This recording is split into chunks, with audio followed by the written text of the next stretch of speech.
Je te présente Caroline de Sea Shepherd. Bonjour Caroline. Alors Sea Shepherd, c'est une association qui est aussi formidable, qui fait beaucoup pour les animaux. On a milité il n'y a pas très longtemps ensemble à la journée mondiale pour la fin de la pêche, parce qu'il faut savoir que les poissons, on les entend pas crier, mais ils souffrent aussi comme tous les animaux en fait. Hein, voilà. Et par exemple, on avait appris qu'un poisson, quand il est sorti de l'eau, il peut agoniser pendant 4 heures. Par exemple. Terrible. C'est des souffrances aussi. Donc c'est bien qu'il y ait des associations aussi qui soient orientées sur les poissons pour toutes les souffrances animales. Parler de la sentience aussi des poissons. Et je vais laisser après Caroline un peu expliquer tout ce qu'ils font pour les animaux, les actions. Moi, ce que je vais faire, je vais lui donner le micro, comme ça tu peux aussi poser des questions. Voilà, et après je reprends le micro pour qu'on voit. Faites le tour. Voilà. Merci. Donc Sea Shepherd, c'est une ONG de protection des écosystèmes marins qui a été fondée en 1977 par le capitaine Paul Watson, un Canadien, qui est également le cofondateur de Greenpeace. Donc notre credo, en fait, dès le départ, c'était l'action directe. Pourquoi ? Parce que faire des manifestations, des pétitions, ça ne sert pas à grand-chose quand les animaux sont en train de se faire massacrer. Donc nous, on a pris comme credo de s'interposer vraiment entre les harpons et les baleiniers, ou entre les chasseurs de phoques et les phoques. C'était dès le départ nos premières missions. Donc on a continué, toujours contre le braconnage, en force d'interposition, en menant soit des campagnes en mer, soit des campagnes en terre grâce à une flotte privée de navires. D'ailleurs, on a un navire franco-français qui arrive très bientôt, donc qui va pouvoir patrouiller sur les côtes françaises et faire des missions franco-françaises là aussi. Et donc s'interposer, mais également lutter contre tout ce qui est légal, mais qui est très délétère au niveau des environnements, c'est-à-dire par exemple toutes les pratiques de surpêche. Aujourd'hui, la surpêche, c'est la plus grosse menace qui pèse actuellement sur les océans. Et les océans, c'est le premier régulateur du climat, c'est le premier puits de carbone, mais c'est aussi le premier producteur d'oxygène, et ça on ne le sait pas vraiment. Et si les océans meurent, nous mourrons. Donc vraiment, basé sur ce postulat-là, en fait, il est vraiment urgent de sauver les océans. Donc c'est aussi lutter contre la pollution, ça va être lutter aussi au niveau juridique pour casser des décisions de justice qui sont pareilles en défaveur des environnements. En fait, ce qu'il faut savoir, c'est qu'on est dans un monde systémique, et si on s'attaque aux animaux, ça peut avoir aussi un impact indirect sur les océans, et après sur nous aussi, parce que les océans, comme tu le disais, c'est le premier... fournisseur de CO2, d'oxygène, pardon, et même davantage que l'Amazonie. C'est ça. Voilà. Donc c'est important de protéger. Mais après, vous faites aussi des actions sur Montpellier, et notamment pour dépolluer les cours d'eau aussi. Oui, alors effectivement, nous, il y a beaucoup d'associations qui font déjà les plages. Donc nous, on se concentre beaucoup sur les cours d'eau comme la Mosson ou d'autres cours d'eau qui sont beaucoup plus difficiles d'accès et qui sont très pollués aussi. Donc tout simplement pour que les déchets n'atteignent pas la mer avant qu'ils atteignent la mer en fait.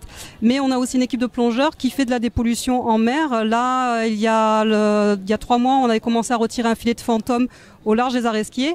Et là, on y retourne le 30 avril pour continuer à le dépolluer puisqu'il est quand même énorme. Donc les filets fantômes, c'est des filets qui ont été abandonnés ou perdus par les pêcheurs et qui continuent à pêcher pour rien en plus. Et n'oublions pas aussi lorsqu'on vidange les bateaux. Aussi les hydrocarbures, bien sûr, la pollution. Parce qu'en principe, il n'y a pas d'amende. Le pays ne paye pas le pays qui a fait ça ne paye pas d'amende. Est-ce normal ? Il faut déjà les identifier, c'est ça qui est le plus compliqué. Puis les pollutions, en plus en mer, elles sont multiples, c'est-à-dire qu'il y a des pollutions biologiques, il y a des pollutions plastiques, il y a les pollutions des hydrocarbures, mais il y a aussi les métaux lourds. Enfin bref, les animaux marins, c'est vraiment... on a vraiment pollué à mort et transformé leur habitat en parcours du combattant.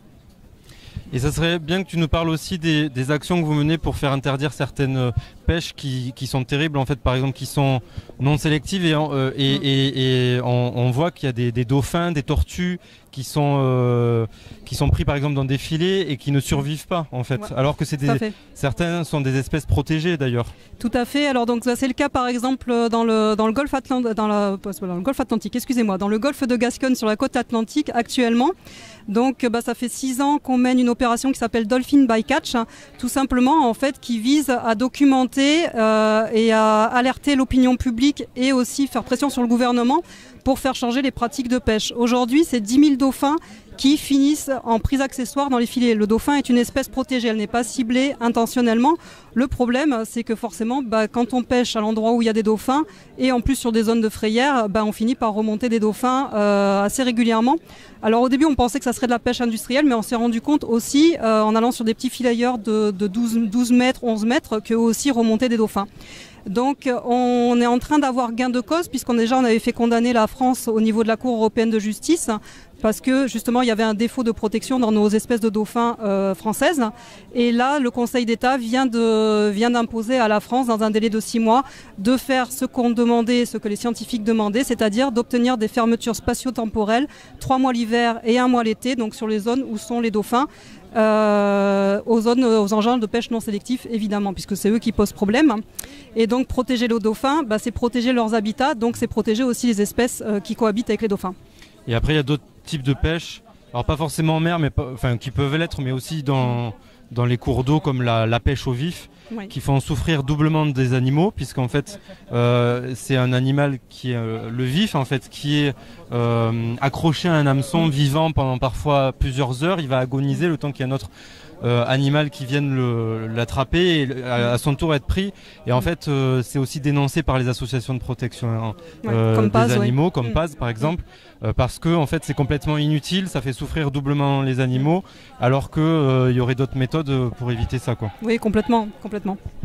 Ouais. Écoute, on te dit merci beaucoup et nous allons faire le tour de ton stand. Alors le stand, il est là pour justement inviter les gens à justement s'intéresser beaucoup plus, non ? Exactement, donc c'est un stand vraiment de sensibilisation et de vente un peu de merchandising aussi pour nous aider à financer nos campagnes, puisque nous sommes 100% indépendants des États, 100% dépendants des dons. Nous, on veut aucune subvention, on veut rien, parce qu'en fait, on veut pouvoir garder notre liberté d'action et de parole.